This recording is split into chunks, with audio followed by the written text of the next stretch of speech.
Hər vaxtınız xeyir, Analıq Məktəbinin dəyərli izləyiciləri. Bu gün biz nəhayət ki, uşaqlıq dönəminin ən təhlükəli xəstəliklərindən biri hesab edilən qızılca haqqında danışmağa qərar verdik. Bu gün biz virusun quruluşu haqqında və sizə lazım olmayan tibbi terminlərlə dolu məlumat verməyəcəyik.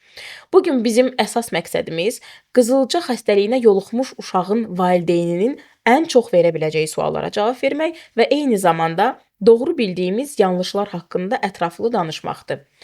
Və qızılca haqqında bizə bu gün pediatr, yoluxucu xəstəliklər üzrə mütəxəssis doktor Həmid Hacıağayev danışacaq. Və doktora ilk sualım bundan ibarətdir. Bu xəstəlik nə dərəcədə ölümcül xəstəlikdir?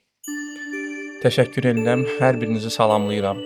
İlk öncə onu demək istəyirəm ki, biz həkim olaraq əsas hədəfimiz valideyni qorxutmaq deyil. Nə dərəcədə ölümcül olur olsun xəstəlik, nə dərəcə təhlükəli olursa olsun, bizim hədəfimiz ilk öncə valideyni sakit eləməkdir. Bəli, qızılca müəyyən dərəcədə ölümcül xəstəliklərdən biri sayılır. Xüsusən də 0-2 yaş arası uşaqlarda ağır gedə bilir, ciddi fəsadları ola bilər. Lakin bu o demək deyil ki, hər qızılcaya yoluxmuş uşaq sonda ya ağırlaşması olacaq, yaxud ya ölümlə bitəcək. Bu belə deyil. Ona görə də hər bir uşağa individual yanaşmaq lazımdır. Hər bir valideyni də xəstəliyin gedişatına hazırlamaq lazımdır. İlk öncə valideynlər onu bilməlidirlər ki, bu virus mənşəli infeksiyadır. Yüksək dərəcədə şiddətli qızdırma ilə gedən xəstəlikdir. Düzdür, qızdırmanın müddəti uşaqdan uşağa fərqlidir. Südəmər uşaqdırmı, daha böyük uşaqdırmı, yaşı daha yüksəkdirmi? Bunun gedişatı, belə deyək də, qızdırmanın gedişatı yaşdan çox asılıdır. Səpkilərlə olan xəstəlikdir. Müəyyən dərəcədə səpkilərlə paralel öskürəkmi olsun, boğaz ağrısı mı olsun, oynaq ağrıları, baş ağrıları olsun, istənilən bu cür simptomlarla gedən xəstəlikdir. Hədəf burada simptomlar yarandıqca simptomatik müalicə aparmaqdır. Yəni xəstəlik başladı deyə birdən-birə uşağı mənşəyi bilinməyən virus əleyhinə dərmanlar yaxud immunitet gücləndirici dərmanlarla yükləmək deyil. Ona görə də bizim hədəfimiz, yəni deyirəm, valideyni rahat eləmək və ona başa salmaq ki, biz nələrlə qarşılaşacağıq. Qızılca zamanı ən önəmli simptomlardan biri səpkidir və bu səpki birbaşa qızdırma ilə bağlıdır. Qızdırma və səpkinin əlaqəsi haqqında mütləq bütün valideynlər bilməlidir ki, artıq uşaqda misal üçün müxtəlif mənşəli infeksion xəstəliklərdə də səpkilər ola bilir və nədənsə bütün valideynlərin ağlına ilk gələn qızılcadır ki, bu qızılcadır bəlkə uşağımda.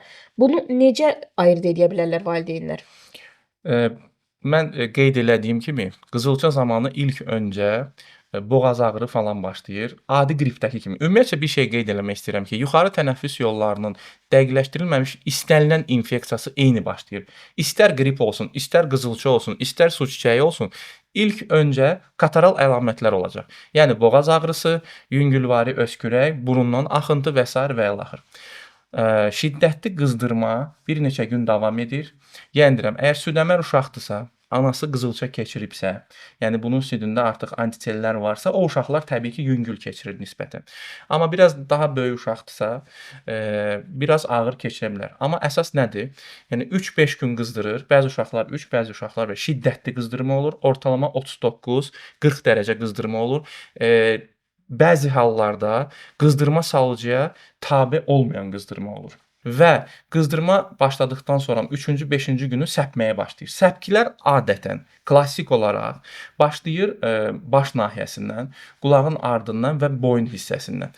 Sonra növbəti gün səpki başlayandan sonra bir daha qızdırma atakası olur. Yəni qızdırma bir daha yüksəlir və o qızdırma yüksəldikdən sonra səpki biraz da aşağı düşür. Yəni gövdə və üst belə deyək də qolları göbəyə qədər belə deyək uşağı zəbt eləyir səpkilər. Və növbəti qızdırma atakasında artıq səpkilər ayağa düşür və adətən ayağa düşdükdən sonra artıq qızdırmanın şiddəti bitir. Yəni o qızdırma salıcıya tabe olmayan qızdırma olmur. Yəni ola bilər 37-lər olsun, 38-lər olsun, amma artıq qızdırma salıcı ilə düşməyə başlayır. Sağalma müddətində isə səpkilər əks istiqamətdə sağalır. Yəni ayaq, bədən və ən son baş sağalacaq, səpkilərdən azad olunacaq. Yəni gedişatımız adətən belə olur. Amma məsəl üçün, belə deyək də, bəzi hallar olur ki, səpki klassik formada getməyə bilər. Uşağın bədəni məsəl üçün bir gün ərzində başdan göbəyəcən səpir, ikinci günün tam olmamış tam bədəni səpir və 3-4-cü gündən artıq heç qızdırma da o qədər də olmur. Yəni belə hallarda olur. Ona görə biraz bu yerlərdə diqqətli olmaq lazımdır ki, diferensial diaqnostika aparılsın. Səpkilərin bir xüsusiyyəti də var, onu deyim. Qızdırmanın şiddəti ilə səpkinin birləşmə, belə komponentlərin birləşmə. Yəni biri var ki, bədəndə müxtəlif yerlərdə ayrı-ayrı. Bitişirlər sanki Bəli. bir-birinə.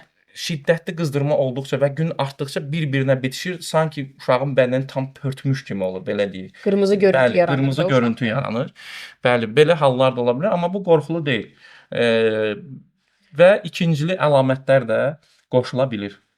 Bu məqamda bir doğru bildiyimiz yanlışlardanmı deyim, nənələrin məsləhətindənmi deyim, bir məsləhət verirlər nənələr ki, əgər uşağa qızdırma salcı versən, onun səpkiləri bir üzə çıxmayacaq, yəni üzə verməyəcək və xəstəlik uzanacaq. Bu kökündən yanlış yanaşmadır və istəyirəm əlavə olaraq siz də fikrinizi bildirəsiniz. Əslində bizdə belə düşünürlər ki, əgər qızdırma aşağı gedirsə, ya siz dediyiniz kimi qızdırma salcı dərman verirsə, xəstəlik üzə vurmayacaq, içə vuracaq. Mən bunu demək istəyirəm ki, bu tamamilə bir cəfəngiyat bir fikirdir.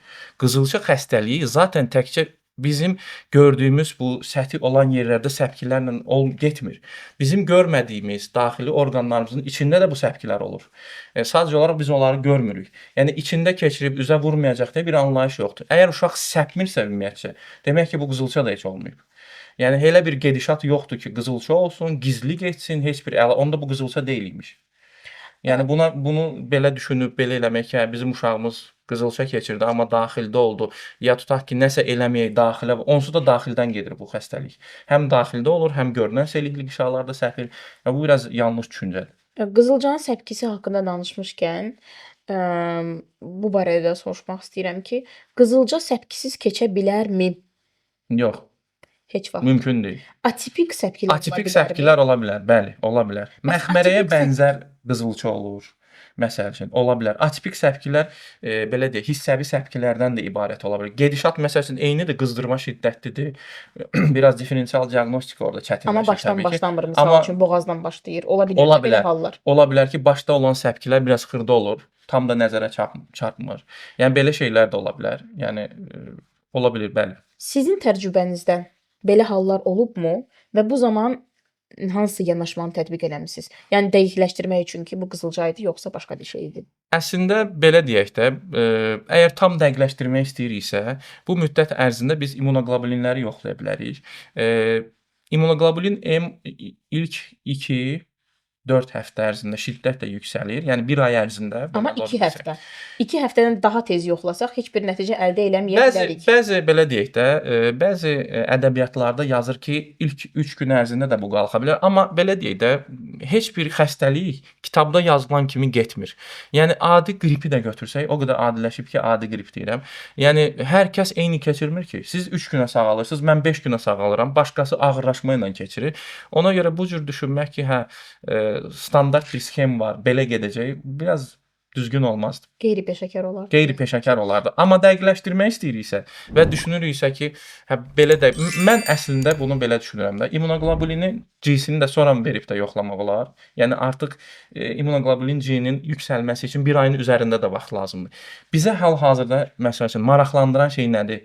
Bu xəstəlik viraldır, virus mənşəlidir və hal-hazırda uşağın vəziyyətinə görə biz hal-hazırda ikincili infeksiya qoşulmasını, yəni bakterial infeksiyanın burada iştirakını görürükmü? Antibiotik istifadə edəkmi yoxsa yox? Bizi maraqlandıran budur. Belə deyək də, uşağın orqanizmi üçün və valideyni üçün fərqi yoxdur. Qızılçadır, başqasıdır. Uşağı vəziyyətdən çıxartmaq lazımdır. Yəni düzdür, diaqnozu təsdiqləmək lazımdır öz yerində. Amma müdaxiləmizə bizim yardımcı olan şeylər analizlərdir, gedişatı görməkdir, belə deyək. Ön görməkdir, bəzən belə də demək olar. Yəni burada nəyi nəzərdə tuturam? Bəzi uşaqlar var ki, virus mənşəli infeksiyanı tuturlar. Bir müddətdən sonra artıq ikincili infeksiya olaraq da bakterial infeksiya qoşulur. Ya da belə deyək, yerli immunitet zəifləyir deyə bakterial infeksiya baş qaldırır. Və biz bu halda artıq baxırıq antibiotika terapiyanı başlayaq ya yox. Misal olaraq, Ən çox rast gəlinən ağırlaşmalardan biri orta qulağın otitidir və pnevmoniyalardır. Və ona görə də pasient həkimin nəzarəti altında olmalıdır ki, burada görəsən uşaqda irinli bir proses başlayırmı, ağırlaşma gedirmi? Bir şey də nəzərinizə çatdırım. Öncədən antibiotik verib nəyinsə qarşısını almaq profilaktik olaraq bu tamamilə yanlışdır. Siz öncədən əgər orada bakterial infeksiya qoşulmasını görmürsünüzsə, antibiotik verərək sadəcə olaraq durumu daha da ağırlaşdıracaqsınız. Niyə? Sizə faydalı olan mikroorqanizmləri məhv eləyəcəksiniz və orada belə deyək də şərti patogen, bizə lazım olmayan fürsətdən istifadə edən mikrofloranın inkişaf eləməsi üçün siz şərait yaradacaqsınız. Boşluğu tutacaq bir mikrob tapılacaq, belə deyək loru dildə. Ona görə incə detallar var ki, bunları izləyərək xəstəyə düzgün tövsiyə verərək vəziyyətdən çıxara bilərik. Belə bir hal olmuşdu doktor mənim təcrübəmdə ki, mənə məsləhət üçün bir valideyn müraciət eləmişdi və dedi ki, ilk 2 böyük uşaqda, ailədə 3 uşaq var. 2 böyük uşaqda qızılca var deyə artıq balacaya da həm böyüklərə antibiotik təyin olunub, balacaya da hər ehtimala qarşı antibiotik ver deyilib və mən çox pis oldum bu sualı, daha doğrusu müraciətdən sonra. Çünki bu həkimin birbaşa yanlış yanaşması idi. Qızılca viral xəstəlikdir, viruslu xəstəlikdir. Biz uşağa antibiotik verməklə siz deyən kimi heç bir nəticə əldə edə bilməyəcəyik və onu qoruyan bir qalxan da yaratmayacağıq Mümkün bundan. deyil. Hətta daha da pis eləyəcəyik Bəli. və mən qəti şəkildə bunu istifadə etməməli olduqları haqqında dedim. Hətta digər 2 uşaqda da istifadəyə ehtiyac varmı, yoxmu, bu müəyyən analizlərdən sonra təsdiqlənməli olduğunu da bildirdim. Burada yanaşı olaraq antibiotikdən yaxşı oldu danışmağımız. Viruslu xəstəliklər, yəni kəskin respirator viruslu xəstəliklərin çoxu oxşar əlamətlərlə başlayır. Misal üçün, qrip deyək, adenovirus deyək, konjunktivitlə, kateral əlamətlərlə, yəni burun axması ilə, boğaz ağrısı ilə, öskürəklə keçir və qızılca da ilk dönəmlərində məhz bu əlamətlərlə özünü büruzə verir. Bu haqda istəyirəm danışasınız. Mən onu veriliş başlayanda qeyd elədim. Təbii ki, boğaz ağrısıdır, öskürəkdir, konjunktivitdir və s. qulaq ağrısıdır və s. bunlar qoşulur. Bunlar qoşulur. Amma uşaq öskürdü deyə, yəni burada qeyri-adi müdaxilə lazım deyil. Bircə bizi belə deyək də, yanaşmamızı biraz çətinləşdirən bir şey uşağın allergik olmasıdır. Zaten qızılça dövründə ortalama 1 ay, 20 gün və s. və ilaxır bu öskürək olur. Ağırlaşması da dediyim kimi pnevmoniyalar olur, əgər yanlış yanaşmalar olursa. Amma allergiyalı uşaqlarda öskürək biraz uzun çəkir, biraz daha çox incidir. Misal üçün, burada bir şey də qeyd eləmək istəyirəm ki, simptomların biri də adətən ədəbiyyat yazır ki, səpkilər olsa da belə qaşınma olmur.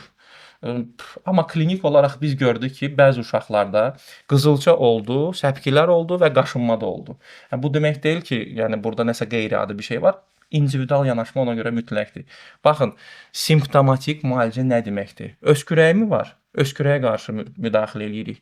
Gözündə irinli axıntı mı var? İrinli axıntıya görə müəyyən müdaxilə eləyirik. Qaşınması var, qaşınmasına görə dərman yazırıq. Yəni bunlar etap olunası şeylərdir. Amma simptomu yoxdursa, yəni başqa bir şey müdaxilə eləməsi, öncədən qoruyucu bir şey eləməsinin anlamı yoxdur. Qoruyucu olaraq ədəbiyyatda belə deyək də vitamin A-dan danışılır. Amma bunu da bəzi valideynlər səhv başa düşür. Yəni vitamin A-nın dozası uşağın yaşından asılı olaraq, çəkisindən asılı olaraq 1-2 gün profilaktik vermək olar, belə deyək. Amma bəzi valideynlər, yəni mənim praktikamda olan bir şeydən danışım. Bəzi valideynlər bizə gəlirdi, xüsusən də bu qızılçanın şiddətli yayılma dönəmi olanda. Uşaqla yaxınlaşırlar, qızılçanın əlaməti bir yanda qalıb, uşaq saralıb, qaşınır, dərisi soyulur. Soruşursan ki, niyə belədir? Bəs bizdə qonşuda uşaq var idi, qızılça oldu. Biz də internetdən baxdıq ki, vitamin A-nın verilməsi xəstəliyin qarşısını alır və uşağa xəstələnmədən, artıq heç bir şey əlaməti olmadan hər gün vitamin A-nı başlayıb ana verməyə. Uşaq tam saralmışdı, qaşınma və bərbad. Biz hal-hazırda xəstəliyi falan qoymuşduq bir qırağa, vitamin A intoksikasiyası ilə məşğul olurduq. Bizim ümumiyyətcə cəmiyyətimizdə yanlış fikir bundan ibarətdir ki, vitamin verərək biz uşağı nədənsə qoruyuruq. Bu belə deyil. Vitamin əksikliyi varsa, sübut eləyin, ona qarşı mübarizə aparın. Yəni, çox sadə bir prinsipdir, amma təəssüflər ki, insanlara belə deyək də, dərmanlara yönəltməyə çalışırlar. Qızılca zamanı bütün orqanlar zərər görür və bunlardan biri də gözdür. Gözdə də quruluq olur və A vitamini də ən çox o quruluğa görə verilir. Lakin təcrübədə, misal üçün, bilirəm ki, nə siz çox təyin eləməmisiniz o dönəmdə, hətta demək olar ki, heç kimə təyin eləməmisiniz, nə mənim təcrübəmdə 1-2 uşağa təyin eləmişəm, çox balaca, çox az yaşlı və Profilaktik ağır olaraq, keçirən bəli, uşaqlara. bəli.